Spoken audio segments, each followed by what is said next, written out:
ईशमीशान निर्वाणरूपम् विभुं व्यापकं ब्रह्मवेदस्वरूपम्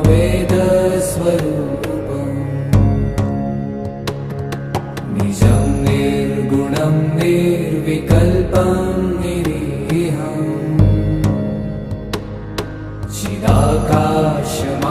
चिदाकाशमाकाशवासं भजेऽहम्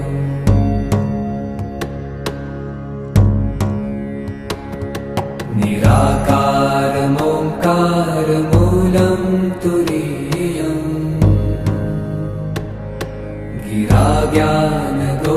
गिराज्ञानगोतीतमीशं गिरीशम् करालं महाकालकालं कृपालुम् गुणागार संसारपारं नतोऽहम्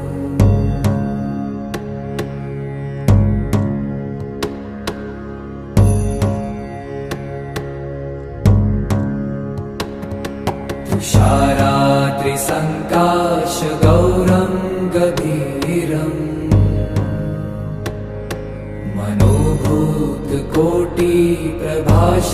मनोभूतकोटिप्रभाश्रीशरीरम् स्फुरन्मौलिकल्लोलिनी चारुगङ्गा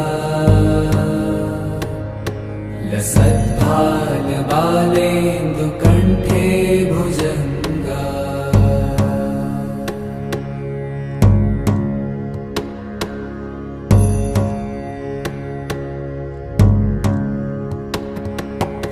चलत्कुण्डलं भ्रूसुनेत्रं विशालम्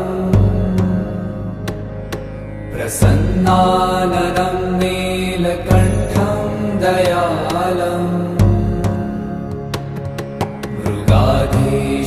मृगाधीशचर्माम्बरं मुण्डमालम्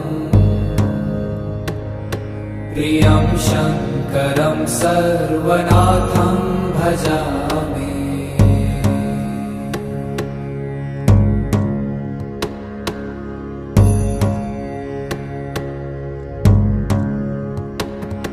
प्रचण्डं प्रकृष्टं प्रगल्भं परेशम् अखण्डम् अजं भानुकोटिप्रकाशम्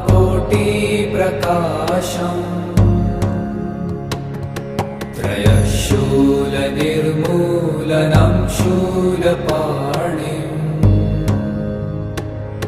भजेऽहं भवानीपतिं भावगम्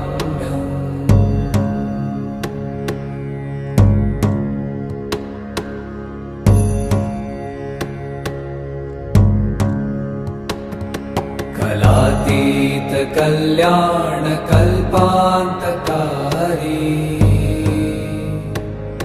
सदा सज्जनानन्ददाता पुरारी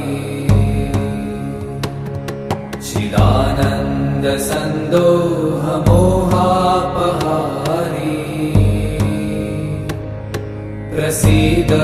प्रसीद प्रभो मन्मथारी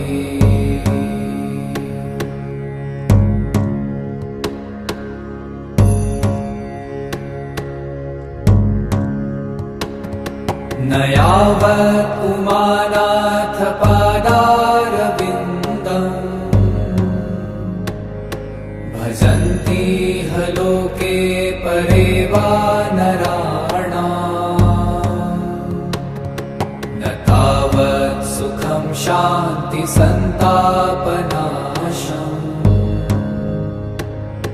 प्रसीद प्रभो सर्वभूताधिवासम्